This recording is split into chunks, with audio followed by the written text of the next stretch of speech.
Halo Sobat Mistis, kembali lagi di YouTube channel Nge-Review Mistis. Obrolan ngeri berbau mistis. Pada video kali ini kita sudah mendatangkan narasumber yang akan bercerita tentang pengalaman mistisnya. Dia bernama Mas Popo. Dia mempunyai pengalaman mistis tentang pedot tali jodoh, dipasung, dipasak, dan mungkin yang paling ngeri, dia mendapatkan topeng yang untuk berniat membunuhnya. Mau tahu cerita selengkapnya? Langsung saja kita sapa orangnya. Halo Mas Popo. Halo Mas. Gimana kabarnya Mas? Alhamdulillah sehat Mas. Sehat ya Mas ya. Nggak kena COVID Mas? Alhamdulillah enggak Mas. Oh. Enggak Mas.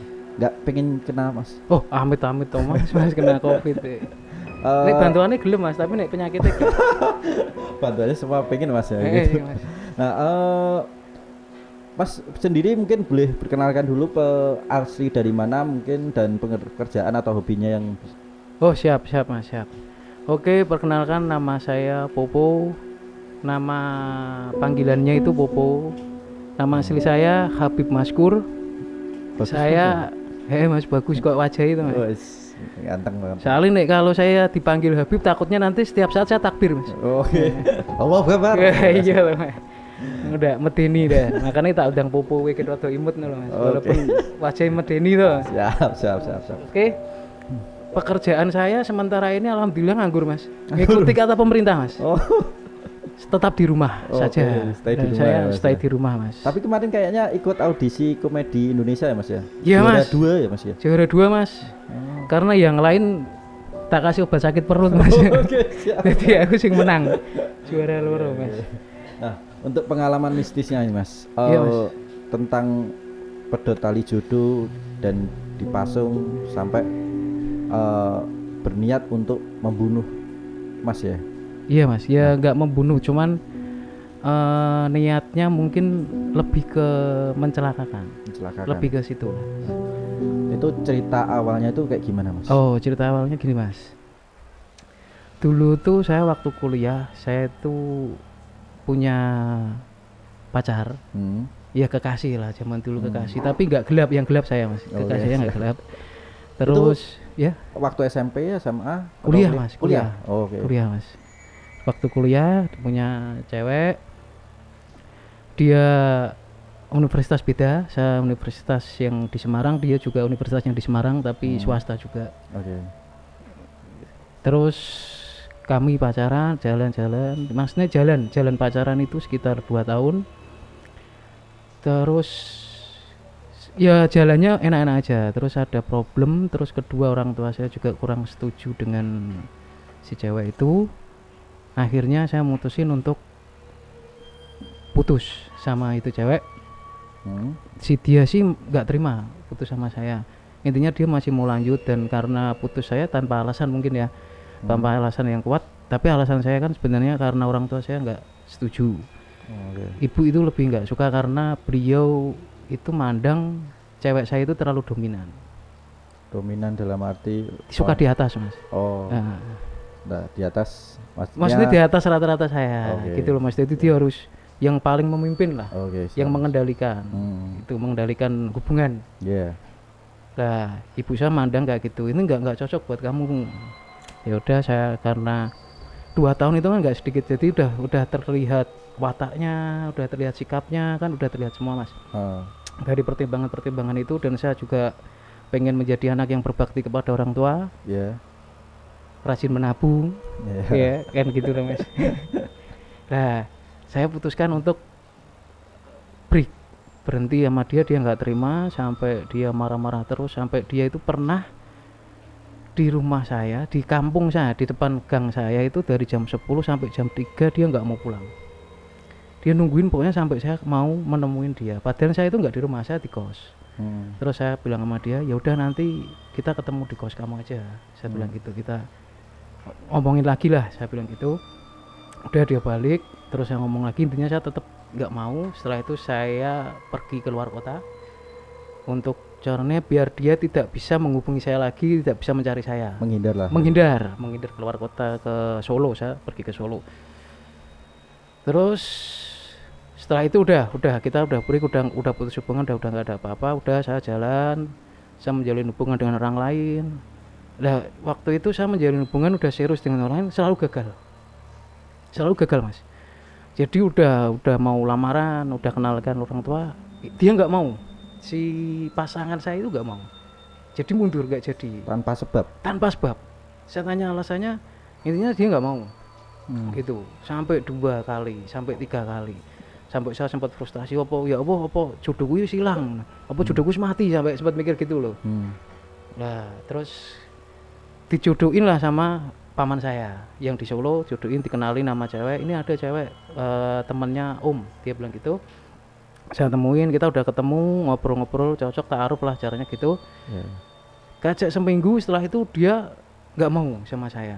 Dia bilang sama orang tuanya kalau dia nggak cocok sama saya. Nggak tahu nggak cocoknya kenapa, mungkin karena obrolan apa, masih positif thinking kan saya mas. Terus lagi dikenalin lagi, sama ketemu enak, habis itu selisih 1 minggu 2 minggu dia minta putus lagi, dia nggak mau. Saya juga ngopo ya, opo, sampai saya mikir opo memang sejelek itu saya pikir itu, sampai bener sih serius mas, sampai mikir gitu, opo sifatku yang jelek atau penampilanku yang kurang menarik, saya sampai sempat pikir gitu. Lah terus larut cerita, setelah itu 1 tahun kemudian, jadi setelah putus itu berarti sekitar 2 tahunan. Jadi setelah 1 tahun saya setelah dikenal ke cewek itu loh mas, kan saya sudah sendiri terus, sudah terlalu lama sendiri kan. Lah terus mobil saya itu nabrak, terus saya kentengke di kenalannya bapak. Bapak itu punya kenalan di salah satu daerah di dekat Meranggen. Dekat Meranggen sana. Berarti ini udah balik ke Semarang ya tadi? Udah balik kan, saya di luar kota itu sekitar 4 bulan 5 bulan aja itu mas, nggak lama. Terus kentengke di situ. Lah yang ngenteng itu orangnya orang jadi mudeng kayak gitu loh mas, mudeng apa ya, ilmu kejawen, dia mudeng gitu. Lah dia itu bilang sama bapak saya, loh pak, putrane kok mukanya kayak monyet gitu, tapi pakainya bahasa Jawa. Loh pak, anaknya orangnya kok ketek ngono. Wah bapak saya emosi mas. Lu anakku kok dunia kok ketek, wong gantengnya kok ngene dunia ketek, wong tuan biasa muji anaknya kan kayak gitu lah. Mboten pak, maksudnya kula ngenten, maksudnya kok ada yang menopengi dia, kayak ada yang menopengi dia. Bapaknya tuh bilang gitu. Terus dia bilang, apa susah cari jodoh pak anaknya? Lah bapak saya langsung connect. Iya bener pak, apa ada sesuatu? Ini kayaknya ada sesuatu pak. Coba besok malam Jumat ke rumah saya. Malam jam 7, dia bilangnya jam 7 setelah Isya, bakda Isya jam 7 nanti saya ruwat, bahasanya ruwat. Oh iya pak, bawa apa aja? Suruh bawa kembang kantil, terus uyah krosok, terus kembang setaman, ya peralatan gitulah, keperluannya itu. Bener, Jumat jam 7 saya sampai ke rumah beliaunya keluar, terus di ruang tamu itu. Terus diajak ngobrol sama bapaknya itu, kowe biyen tau nglarani atine wong ra le? Dia bilang gitu. Saya mikir, nek nglarani atine wong bola bali pak, aku batin ngono ta mas. Cuman saya nggak tahu yang mana, saya bilang gitu.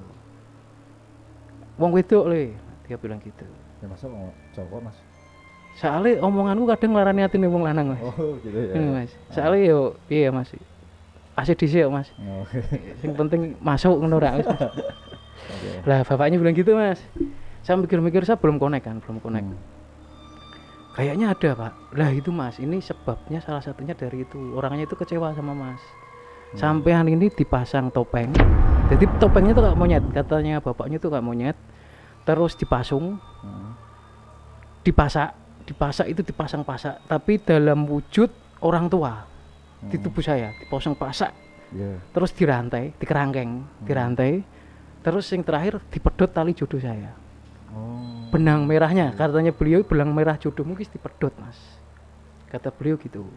Nah terus pripun, bapak saya tanya sama, nah terus pripun pak?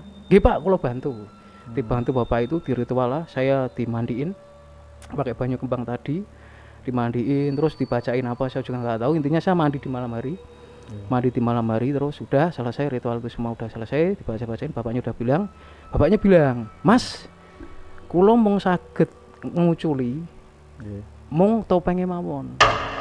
Niki sing pasak, sing rantai, sing pasung, sing pedhot tali judu, mengke enten sing ngucalke piyambak, ngicalke enten ada yang melepaskan lagi nanti. Iya. Dan niku sinten Pak? Lah kula nggih boten ngertos, tapi mengke jenengan kepanggih.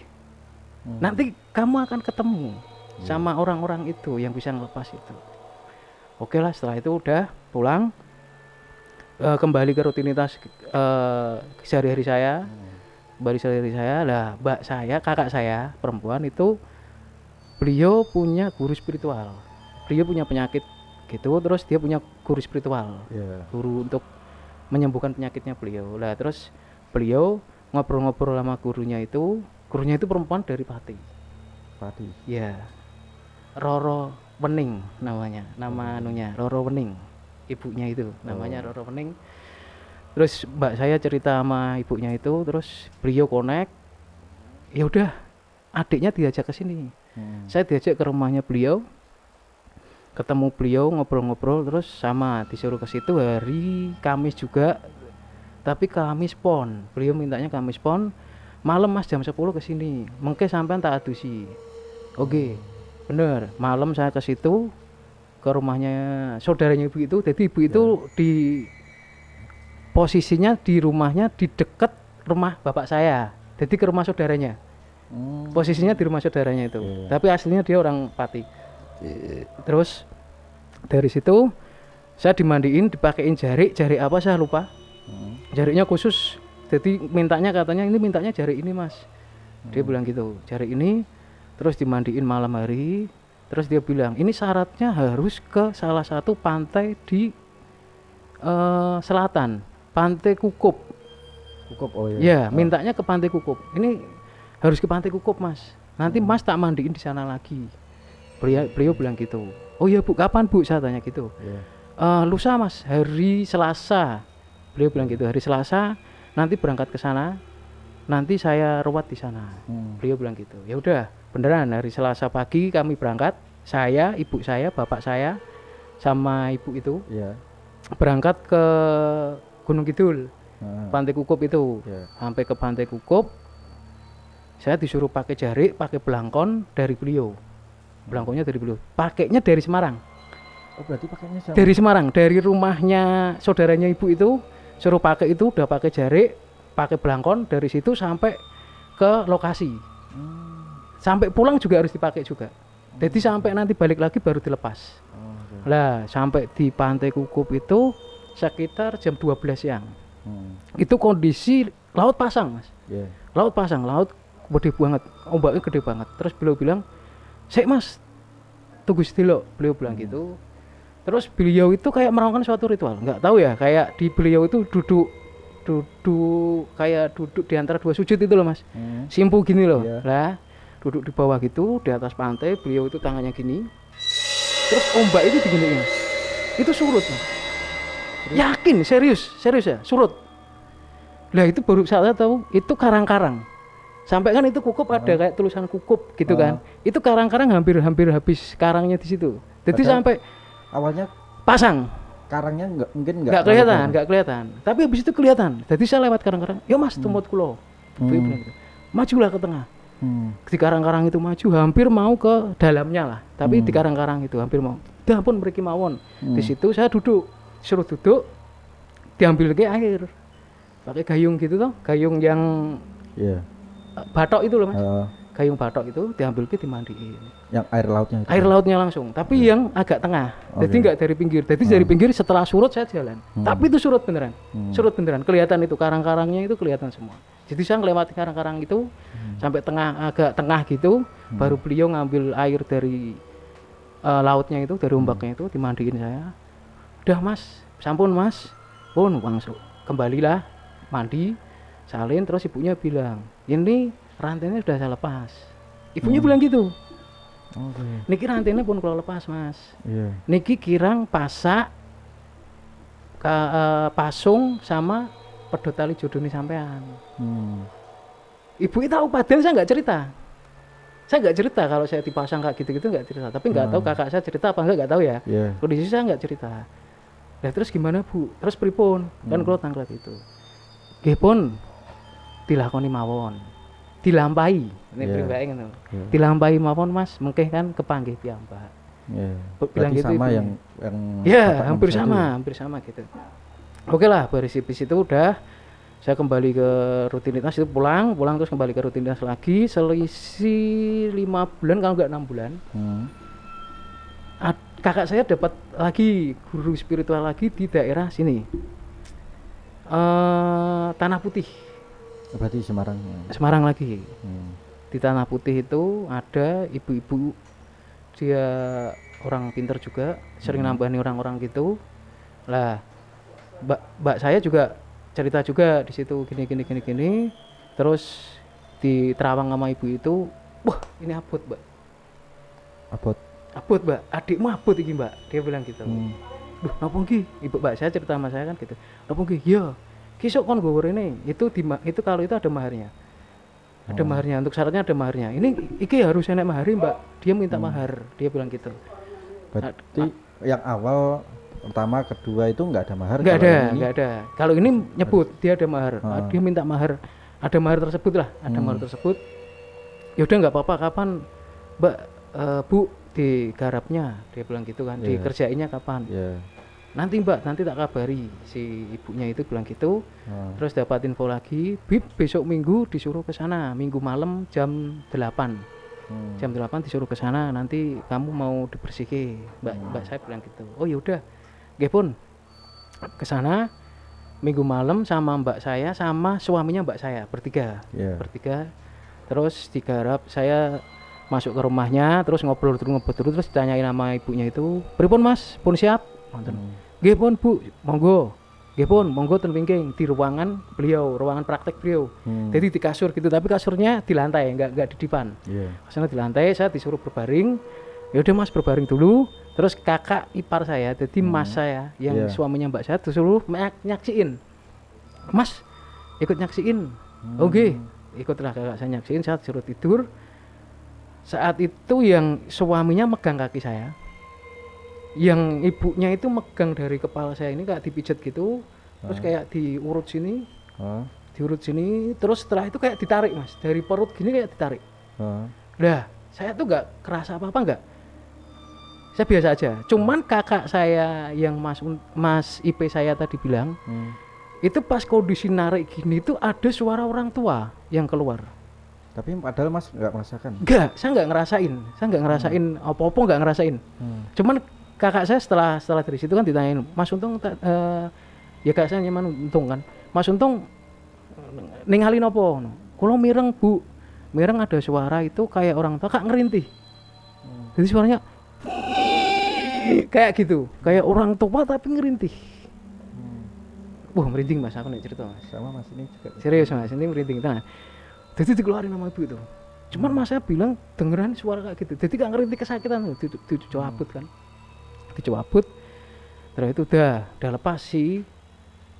Pasaknya udah lepas. Ibunya itu juga bilang ngobrol gini-gini. Udah tak lepas mas, itu kamu dipasang pasak orang tua. Nah terus di situ saya baru dikasih tahu sama ibunya itu. Sampean kalau ini dipasang nopo mawon iki kok tesenten. Iki ketoke kok serik banget kali sampean iki tiange. Lah kalau saya cerita. Nek kalau riyen niku turine dipasang topeng Bu, topeng kethek. Terus dipasang rantai, terus enten pasake, terus dipasung, terus dipedhot tali jodoh. Oh iya bener Mas. Lah wong tuwek iki Mas, dipasang dienggo sampean gen wong delok sampean niku welek. Koyok fungsinya kayak topeng itu. Kayak topeng itu. Jadi biar menyelimurkan orang kalau mandang saya kalau udah ada rasa. Kalau nggak ada rasa biasa mas. Kalau udah ada rasa dia akan mandangnya orang tua itu sama monyet itu. Jadi kelihatan jelek banget nih loh. Bilangnya gitu. Tapi ini udah tak lepas. Lah yang pasung sama tali jodohnya bu. Mungkin sampean bakal kepanggih piyambak. Sama. Nggih. Neng gone daerah sing masang iki. Taunya? Ibunya bilang gitu. Napa nggih Bu? Iya. Oh ya udahlah. Tapi Udah. nggak dikasih tahu. Enggak dikasih tahu, cuma dikasih tahu nanti yang ngelepas ini orang daerah yang masang ini. Yang untuk yang pasungnya sama yang pedot tali judulnya. Beliau yang gitu. Oh ya udah. Ya udah. Terus berjalannya waktu lah itu ada adik saya. Ceritanya gini, ibu saya itu punya ponakan di luar Jawa. Lah ponakannya itu masih SMP, beliau disekolahkan di Semarang, tinggal di rumah ibu saya. Lah beliau anak ini sering lari dari rumah, corone basa Semarang minggat gitu loh mas. Sering minggat dari rumah. Lah kondisi itu dia minggat dari rumah, bawa uang orang tua saya sekitar 8 jutaan. Dia pergi dari rumah, nggak tahu ini kemana, kan bingung semua satu rumah mas. Untungnya orang tua bocah itu sudah diajak ke situ, sebelumnya udah mau minggat tapi udah konangan gitu loh mas.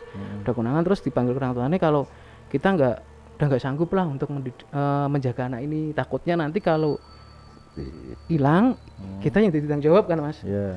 Dipanggil ke orang tuanya, pas orang tuanya di situ sore-sore itu dia ngambil, orang tuanya pas sholat, ibu saya juga pas sholat, bapak saya pas keluar ngambil dari tas ibu saya di depan TV itu ada uangnya 8 jutaan, diambil dia, terus dia lari dari rumah. Terus mas kakak saya yang nomor 2 itu kan polisi, lah dibantu dia dilacak nomor HP-nya. Kondisi itu di Boyolali, ketemu Boyolali, dicari Boyolali nggak ketemu, terus dicari lagi dilacak nggak bisa, terus ketemu lagi di Tangerang. Temen kakak saya dulu dinasnya di Tangerang, teman-temannya dikerahin semua nggak ketemu. Baru terus dilacak lagi nggak bisa. Lah teman saya itu namanya almarhum Denny Kompaktur, dia udah almarhum. Telepon saya, itu teman klub mobil. Dia dari Jepara. Om Pon, ya gimana Om Den? Aku enggak, kan itu tak share di klub toh Om. Saya kehilangan adik gini-gini, tolong dibantu. Satu Nusantara kan bantu nyari semua. Di Tangerang langsung dicari Tangerang lah. Om Denkom tuh telepon saya bilang, tak bantu Om Po, tapi aku bantunya lewatnya enggak langsung, goib. Lihatnya goib, beliau bilang gitu. Ya apa Om? Ya wis tak kenal kiaiku, dia bilang gitu. Diteleponkan lah sama kiainya, beliau orang Jepara kayaknya. Halo, Assalamualaikum Bah. No. Si kiainya jawab, Waalaikumsalam. No. Bah niki adik kula kok ical ngenten. Lah terus ya saya cerita kronologinya, terus beliau udah nangkap, beliau bilang, "Ya udah ini nanti tak ngaji ke sama santri-santri." Si kiai bilang itu, "Tak tirakati insyaallah mengke sonten nek mboten mengke dalu enten kabar." Si kiainya bilang gitu. Mengke nek bocah niki pun wangsul, ampun dijak wangsul griya. Semarang mas. Jangan bawa ke rumah. Tapi langsung bawa ke pondok saya. Si kiainya bilang gitu. Oke Bah, bener mas. Jam 8:30 malam itu ada telepon di HP bulik saya, ibunya bocah itu tadi. Ditelepon, diangkat, ternyata bapak-bapak yang nelpon. Bapak yang nelpon itu ngasih tahu, kalau tanya ini ibunya Nisa. Iya bener, ini siapa Pak? Ini saya bapaknya temannya Nisa. Jadi dia ke situ ke rumah cowok. Lah posisinya di mana Pak? Biar saya jemput. Posisinya di Lampung, Mas. Jadi adik saya udah di Lampung. Lah di Lampung kondisinya di satu daerah itu namanya daerah Jepara. Di Lampung itu ada daerah namanya daerah Jepara. Lah di situ terus beliau bilang, nanti saya antarkan Nisa pulang Bu ke ke tempat Ibu. Lah Ibu di mana? Kan bilang gitu. Saya di Semarang. Ya udah nanti saya antarkan ke Semarang. Bener Mas. Selisih 2 hari itu sampai di Semarang. Sampai Semarang ketemu di Mangkang, terminal Mangkang itu toh. Saya jemput di situ, saya langsung ke Jepara. Ke Jepara, ke tempat kiainya itu. Di situ terus ketemu kiainya, ngobrol, ditanya-tanyain si Nisanya itu, yang ngobrol jawab apa adanya. Terus kiainya bilang, "Ini tak ruwat." Kiainya bilang gitu. Adiknya diruwat. Oke, Bah, ben ora lungo-lungo, dia bilang gitu. Diruwat diadusi. Saat itu juga pakai banyu sendang yang ada di pondok itu. Pondok itu ada sendangnya kan. Diruwat, setelah itu diruwat, dimandiin. Itu keluar kayak besi tapi segini. Tapi bentuknya itu kayak tombak, Mas. Hitam pekat, hitam dop. Itu keluar 2. Dari bocah itu. Jadi pas dimandiin gitu mak kelunting keluar gitu, Mas. keluar besi 2 itu diambil, terus bocah adik saya disuruh ganti baju, terus Abah bilang itu mandinya sama ibunya bocah itu karena kan cewek. Abah kan nggak mau kan nek orang dua toh kan nanti dikira apa, dikira ada fitnah lah, ada fitnah kan, dikira aneh-aneh sama ibunya juga lihat. Terus yang mungut Abah ini keluar nih, terus dikasih ke ibu ini mau dibawa atau ditinggal sini. Ibunya bilang ya udah tinggal sini aja Bah. Si ibu bilang gitu ya, ibunya bocah itu bilang itu ya udah, terus dikasih tak tahu itu apa sama Abah buntelan gitu, dibuntelke di bajunya, udah anak ini bawa pulang ke Kalimantan lagi, ke pulau ke luar pulau lagi, dibawa pulang aja Bu, jangan di Jawa. Udah pulang itu lah, singkat cerita saya itu diajak teman saya Denkom itu ke Karimun Jawa pas kondisi tahun baru tahun 2018. Saya diajak ke Karimun Jawa, Om Po, ya Om, tahun baru ada acara nggak? Nggak ada Om, yuk ikut aku kemana? Ke Karimun Jawa, aku ada trip ke sana. Dia bilang gitu. Ya udah nggak apa-apa Om, tak ikut. Ya udah ayo, tahun baru di sana. Sampai sana malam tahun barunya itu ketemu sama kiainya itu di sana. Nggak sengaja, ternyata beliau tausiahnya di sana. Jadi di Karimun itu ada beberapa pulau. Beliau itu setiap 1 bulan, jadi 1 bulan 1 minggu beliau di situ.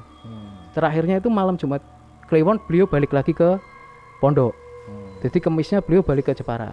Tapi sebelumnya itu 1 minggu beliau di Karimun Jawa. Dan Karimun Jawa itu nggak cuma 1 pulau, ada pulau Nyamuk, Pulau Pajang. Jadi beliau pindah-pindah pulau. Jadi tausiah gitu. Terus ketemu saya, beliau bilang, kok aku deloknya nek sing aneh Po. Beliau bilang gitu. Pripun tuh Bah aneh pripun? Sik engko bengi kowe tak ruwat ya.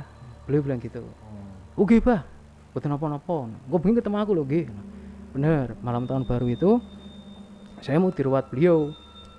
Lah terus malah saya kan itu kondisi malam tahun baru ada acara di salah satu kafe di Karimun Jawa. Itu ada acara, saya ikut ke situ sama teman-temannya Om Denny. Om Denny kan balik lagi ke Jepara, saya ditinggal di sana sendiri sama teman-temannya beliau.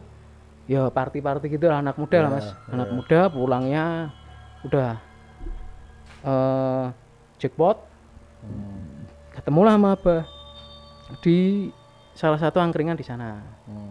Mau balik dicegat sama Abah, si teman saya itu Momon yang temannya Om Denny itu yang boncengin saya, dicegat. Mon main di mampir dhisik, Abah bilang gitu.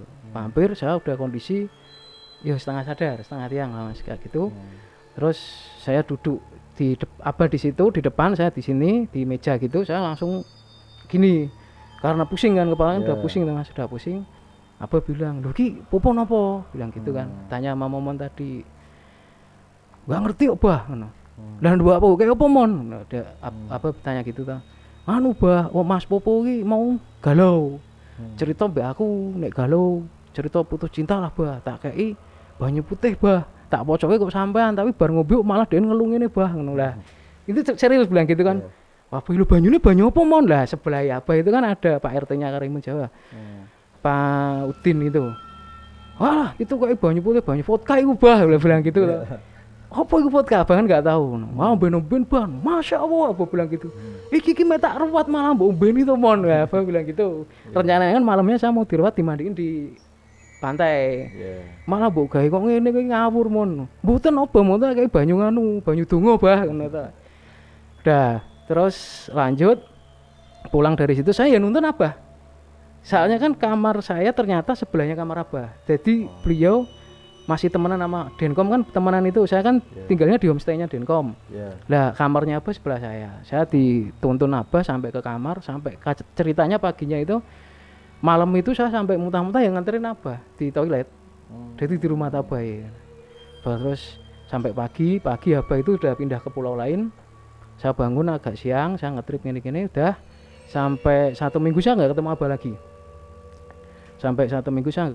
lagi. Terus balik ke Semarang ngobrol aktivitas lagi. Terus Denkom itu ngajak saya ke pondoknya Abah itu salaf, jadi pondok yang nggak modern, jadi pondok model dulu, modelnya joglo gitu Mas. Keperluannya apa ke nganu Denkom itu salah satu pengurus di pondok itu. Oh, Terus ada pengajian di situ, ada iya, pengajian di situ. Terus saya dikenalin lah, ketemu lagi lah sama Abah, terus dibejang sama Abah. Kowe iki aslinya nek opo? Beliau bilang gitu. Lah pripun Bah? Kok tak delok iki raimu surem. Abah bilang gitu.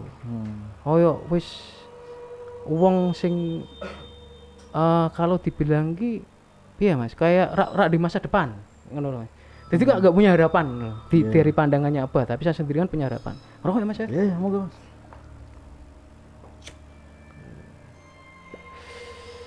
Abah bilang gitu, terus saya cerita gini Bah, saya itu katanya digarap orang gini apa cerita gitu. Terus Abah bilang ya udah nanti kamu saya rawat gitu.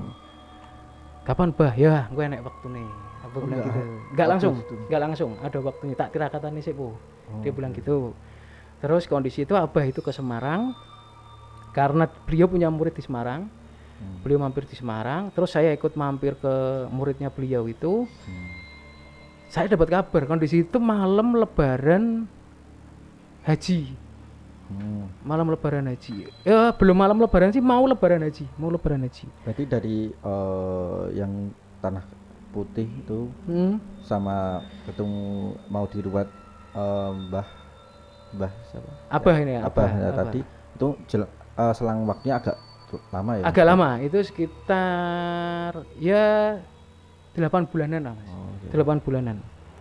8 bulanan. Terus saya di rumahnya muridnya Abah itu kan jualan kambing untuk kurban itu toh. Abah bantuin dia, backup dia, ceritanya backup dia gitu. Terus saya ditelepon sama kakak saya. Bib pulang. Kenapa Mbak? Saya bilang gitu. Ibu kritis. Beliau bilang gitu. Oh yaudah lah, Abah tanya, nopo kok kesusu? Ibu kritis Bah. Ya wis aku melu. Abah tuh mau ke rumah. Ikut ke rumah, ketemulah ibu. Terus Abah bilang, boleh gak aku ndok telur Jawa? Abah bilang gitu. Suruh cari ke telur Jawa. Jumlahnya 1, 2, 3, 4, 5, 6. Jadi 1 ditaruh sini, terus 2 ditaruh tangan, 1 ditaruh kepala, 2 lagi ditaruh jari kaki. Jadi suruh megangi untuk carane nyedot. Ritual metodenya Abah menggunakan telur itu, nyedot penyakitnya itu. Ditempelin itu sekitar 2 jaman, ditempelin terus memang itu kerasa saya megang telurnya. Jadi kayak ada aliran listrik senut gitu, serius Mas, bener. Jadi telur yang saya pegangnya di kakinya ibu. Jadi di jari jempol dulu. Jempol itu senut nanti hilang. Wis hilang rumpo. Sampun Bah, pindah lagi sampai 10 jari. Kanan kiri kan berarti 5 lah. Pindah gini. Baru ibu itu sadar Mas. Ibu saya kan kena gula, terus kena ginjal juga. Kondisi itu beliau itu udah nggak udah kayak kritis gitu. Terus sadar lagi lah. Beliau sadar, yang sadar karena Abah kan udah kenal sama ibu juga, sama bapak udah kenal karena duluan pernah nganterin juga tuh. Sadar melek, ibu itu tanya sama Abah, langsung tanya sama Abah. Bah kapan anakku mbok kawin ki? Langsung bilang gitu. Ibu buka mata langsung bilang gitu. Secara refleks. Jadi yang pertama kali diucapin itu, Bah, kapan anakku mbok kawin ki? Abah jawab, santai Bu, tak kawin ki anakmu. Nah, Abah bilang gitu. Udah ibu sudah mulai baikan lagi, saya nganterin Abah pulang. Terus selang waktu 2 minggu ibu itu keluar masuk rumah sakit terus gitu kan. Abah bilang sama saya, "Po, kowe kudu ndang tak rawat." Abah bilang gitu. Udah terus pripun Bah? Cepake wedhus wedok. Wedhus kambing wedok. Gowo ning pondok. Engko kowe tak raupi getehe. Apa bilang gitu. Wah, aku wedi tuh Mas. Nek ra iku diraupi geteh wedhus ora aku tilen kabeh. Iya. Ngono tuh Mas. Diraupi geteh wedhus ya kan pikir ngono. Nggih, Bah, saya bilang ibu, bilang bapak, yaudah enggak apa-apa. Sekali gantung tas. Bener, saya datang ke sana bawa kambing cewek itu hari Jumat, habis Jumatan. Itu dibeleh Abah. Ternyata enggak seperti ekspektasi saya. Jadi diambil darahnya terus diraupi enggak. Cuman kayak isyarat aja. Abah itu cuman isyarat aja, ditaruh pisang gitu toh, godong daun pisang. Darahnya terus akan-akan diambil gini terus diraup ke saya. Tapi nggak kena ya. Enggak kena darah, cuman seakan-akan aja gitu loh Mas. Oh, Seakan-akan diambil oke. darah itu dirauke gitu. Terus engko bengi adus, kowe aja turu nganti engko jam 3. Hmm, Bilang gitu apa? Oh nggih, Bang. Beneran. Wah, kondisi itu Mas, berat banget. berarti Berat. Ngantuk, Mas. Aku tuh udah biasa melek malam. Tapi kondisi itu jam 1 udah mata kayak diganduli, Mas. hmm, Wah, udah mata gua dulu. Wah, enggak kuat-kuat tuh. Dianu apa? Wis enggak usah melek. Kan tak kancani apa bilang gitu. Tapi abuane abot nah. Abot sempet sampai mau tidur makser gitu diteplak abah. Yo, jo turun. Mungkin itu cobaannya, saya enggak tahu. Sampai jam 3, bener jam 3 terus disiapin air dari sendang itu, diambil ke santrinya beliau. Dikasih bunga 7 rupa. iya. Kantilnya itu 7. Ke bunga 7 rupa, kantil 7. Udah itu aja. Terus dimandiin sama malam hari. Dimandiin malam hari. Dah, wis po, iki pasungmu wis tak uculi. Tali jodohmu tak iketke wisan. Insya Allah engko kowe gampang untuk jodoh. Lah, ternyata ada cerita, sopo sing naleni tali jodohne wong kuwi sing bakal jodohke. Gimana? Sopo sing naleni jodohne wong, Heeh.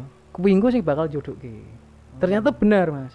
Jadi setelah itu selisih 1 minggu, ibu saya itu masuk rumah sakit lagi. Jadi ibu saya setiap Sabtu itu keluar rumah sakit. Keluar rumah sakit, nanti Senin masuk lagi. Keluar rumah sakit mesti Sabtu. Mesti Sabtu. Lah, saat itu beliau Sabtu keluar rumah sakit. Saya nganterin, terus Minggu itu saya ada acara di Rembang, acara kopdar mobil, karena saya mikir ibu saya udah sehat, saya kopdar mobil. Ibu saya nelpon, "Bib, balik kapan?" "Mengke Bu, rati dalu, iki tesetan keluar kota," saya bilang gitu. Iya. "Nganu, balik ya iki Bu, mek syukuran metu ke rumah sakit." Orang Jawa kan gitu Mas, metu ke rumah sakit syukuran kan gitu. "Oh nggih Bu, mengke tak anterin," bilang gitu. Kok mungkin tak anterin, mungkin tak wangsul, saya bilang gitu. Pulangnya sorenya itu saya di Kudus itu kecelakaan Mas. Kecelakaan, nabrak orang. Dar, sampai orang itu masuk rumah sakit, saya dibawa ke kantor polisi. Terus akhirnya endingnya damai. Saya bisa pulang itu jam 2 malam, baru selesai semua. Mobil saya tinggal di Kudus, terus saya pakai mobil teman saya pulang. Lah Seninnya ibu itu minta diantarin ke Solo, Karanganyar itu ada pengobatan alternatif. Ibu katanya di situ bagus gitu kan. Ibu suruh diantarin ke sana untuk ngobatin ginjalnya ibu sama gulanya, karena ginjalnya ibu udah apa ya jenenge apa nganunya itu loh Mas, kreatinnya itu udah 7. Jadi ibu itu udah harus HD cuci darah, tapi beliau nggak mau. Sampai kan yang keluar rumah sakit terakhir yang mau terakhir itu kan yang Sabtu itu ibu kan di rumah sakit sini Panti Wiloso Citarum. Sampai tanda tangan keluarga kalau keluarga ibu ini tidak mau di HD dan rumah sakit tidak mau bertanggung jawab kalau terjadi apa-apa. Karena kalau kreatin itu kan maksimal itu 1. Maksimal 1 lah, ibu itu udah sampai 7. Udah sampai 7. Jadi ini memang harus HD, nggak bisa nggak cuci darah, harus HD. Tapi kan ibu takut. HD itu ibu takut. Terus kita tanda tangan karena kita ngikutin ibu tuh, kita nggak bisa maksa kan ngikutin ibu. Udah pulang dari rumah sakit itu, Senin itu kita anterin ke Karanganyar. Setelah sampai sana pengobatan alternatif gitu, secara kejawen gitu tuh Mas pengobatannya. Udah pulang, mampir ke Solo, mampir ke rumah Mbah karena udah terlalu malam. Mampir di situ, tidur situ. Ibu itu pagi jam 1 cegukan nggak berhenti Mas, sampai jam 3 kita udah khawatir, aku sama bapak yaudah bawa ke rumah sakit di Solo. Rumah sakit di Solo bawa ke sana, terus dapat corne ini harus inap sini apa inap di Semarang gitu. Corne dikasih penanganan untuk cegukannya aja karena nggak bisa di lab langsung kan. Kenapa cegukannya nggak bisa, terus ya udah di Semarang aja. Udah jam 5 subuh kita pulang ke Semarang. Sampai di rumah sakit Ketilang itu jam 9 pagi. Jam 9 karena macet kondisi itu, kondisi Segar Bencah baru dicor kondisi itu. Saya salahnya lewat Segar Bencah itu. Dari situ wah ibu udah nggak kuat, udah nangis udah sakit-sakitan gitu toh. Udah gitu udah dianterin ke rumah sakit ibu koma. Lah terus Dari ibu Selasa itu masuk rumah sakit koma, Selasa, Rabu, Kamis itu Abah datang. Abah datang jenguk ibu di rumah sakit, ibu Itu udah yang koma. ngabarin? Apa? Yang ngabarin? Yang ngabari saya sama mbak iya. saya. Bah ini ibu masuk rumah sakit tolong didoakan gitu kan. Kondisinya udah kritis. Akhirnya datang apa? Datang, abahnya datang terus bilang nemuin ibu terus bilang sama saya, "Po kowe kudu saiki nikah." Aku wis janji mbek ibumu. Abah bilang gitu. Iya. Dikenalin lah saya sama temennya adiknya abah itu. Jadi temen kiainya abah. Iya. Diajak ke rumahnya, Kamis itu diajak ke rumahnya. Ngobrol-ngobrol, taruh itu masa nggak ketemu sama si cewek itu. Si abah bilang, "Iki aku duwe jago, kowe di babon." Bosanya gitu. "Ayo Dewi seduluran. Dewi besanan, babonmu tak entuk ke jagoku." Abah bilang gitu. Lah si istri saya itu di dalam ruangan tapi ada kerenya gitu, di dalam kamar gitu ada kerenya, saya di ruang tamunya. Dia bisa lihat saya nggak bisa lihat dia. Ceritanya gitu. Terus Bedin si kiainya temannya Abah itu ditanyain, "Nah aku terserah adikku," dia bilang gitu. Adiknya ditanyain, "Piye gelem ra nek kula marep kambek Mas, kambek kakaknya tadi." Kira samputer-muter Den, iki ibune wong iki wis sakaratul. Ra samputer-muter. Wis piye no? Lah si kakaknya itu bilang, "Tak istikharah isik, Ban." Lah pirang dino? 2 minggu, dia bilang gitu. "Ojo kesuwen. Iki ki rak suwe," dia bilang gitu. "Sedino tak kei, bengi iki istikharah, sesuk kaya ono jawabane." Bener. Terus setelah itu saya pulang ke rumah sakit sekitar jam 10-an. Jam 10-an itu saya boleh masuk ke ICU. Saya masuk ke ICU, saya ketemu ibu. Saya bilang sama ibu, "Bu, tapi kondisi ibu itu koma dalam banget. Tidak sadarkan diri. Enggak sadarkan diri. Nek dokter bilang itu udah koma dalam. Sampai ditekan sininya dia enggak terasa. Orang koma biasa tekan sini masih terasa, Mas. Itu saya tahu dari dokter itu. Jadi tekan pulung hati ini sini. Itu iso ubah refleks. Itu udah enggak bisa. Sampai dokter ini udah enggak sadar ibu Anda. Saya bilang, "Bu, kula pun nangsal jodoh. Insyaallah kula pun nangsal jodoh. Asmane Siti Nur Hidayah." Saya bilang gitu sama ibu. Langsung seketika itu ibu kayak ngeluarin air mata, Mas. Beliau ngeluarin air mata. Terus anfal langsung kejang-kejang beliau. Kejang-kejang, saya bilang ngambil dokter jaganya, "Dulu ini kenapa, Dok?" Nah, dokternya bilang, "Oh, mungkin ini karena efek HD tadi." Karena sebelum itu kan Kamisnya sorenya itu kan di HD dicuci darah itu toh. Mungkin karena efek HD tadi, bilangnya gitu. Udah kejang-kejang itu Kamis, Jumat malam masnya itu datang nemuin saya terus bilang, "Ya udah setuju, ta'aruf aja dulu ya, ketemu sama ibu." Beliau jam 10 ketemu sama ibu lagi. Kok lagi ketemu sama ibu. Terus dipegang beliau, ditembak beliau bilang, "Sing sabar, Mas." Beliau bilang gitu. Udah, terus kakak itu pulang. Kakak saya nomor 2 datang ke rumah sakit, dikumpulin semua. Udah. Yuk kita dongo bareng. Yuk di kelas ke. Mas saya bilang gini, "Mesake ibu nek digondeli." Karena ibu kondisinya udah kayak gini. "Yuk dhewe dongo bareng. Muga-muga nek diparingi mari-mari, nek diparingi wangsul nggih diparingi gampil." Mas saya bilang gitu. Lah bapak saya juga udah ikhlas juga, semua tanya udah ikhlas. Ya udah itu udah berdoa bareng, udah. Setelah itu paginya jam 9 itu bapak jam 8 itu bapak pamitan pulang dulu karena bapak kondisi itu bapak itu di rumah sakit nggak pernah mandi. Karena beliau nggak trauma, mandi di rumah sakit itu beliau trauma. Jadi izin baru kali itu bapak pulang. Jadi ngono. "Bib aku tak balik sih ya Bib ya." "Oh nggih, Pak. Ki sing nunggu ibu sih." "Ya nggih." Saya bilang gitu. "Aku yo mek jipuk Quran," bapak bilang gitu. "Aku soalnya nek maca Quran ning gone HP pusing. Tak jipuk Quran ning gone omah." Nggih. Bener. Terus ngambil kok bapak pulang ngambil Quran. Terus saya dipanggil dokter jam 9 itu. Terus ibu itu udah sakaratul, Mas, udah mulai nafasnya gitu, suruh nonton. Terus ibu meninggal. Lah, terus Abah bilang pas di pemakaman, Abah kan datang ke rumah. Bilang, "Oh, tugasku wis genep." Abah bilang gitu. "Kowe wis tak rawat. Wis tak uculi pasungmu, wis tak talekke jodohmu, wis tak entukke jodohmu. Tugasku wis rampung." Abah bilang gitu.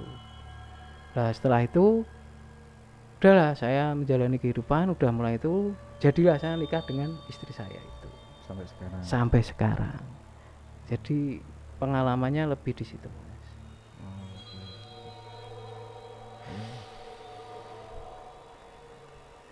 Ya,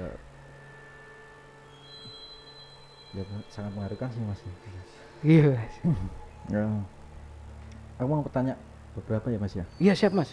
Eh, masalah yang ponakannya Mas ya, yang Mm-mm. dulu tinggal sama Mas sama bapak Mm-mm. sama ibu, itu kan eh dulu setelah di ruwat ya, Heeh, itu sama kiai itu heeh. dia akan keluar keris ya dulu. Enggak Tombak keris. ya. Kayak besi, kayak Heeh. tombak tapi kecil. Heeh. Nah itu Kayak apa ya Mas? Besarnya itu kayak jepet hitam itu loh Mas, tau nggak? Sing tiga jari. oh Ya iya, iya. besarnya segitu, panjangnya segitu, tapi agak besar, tapi bulat lonjong gitu loh. Berarti itu nakalnya karena ada pengaruh itu atau emang ada pengaruh lain?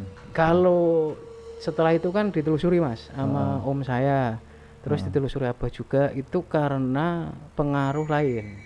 Pengaruh Jadi lain. di kotanya om saya itu ada salah satu perempuan, Mm, ya perempuan agak nakal gitu. mm, Lah ponakan saya itu sering dolan ke rumahnya dia.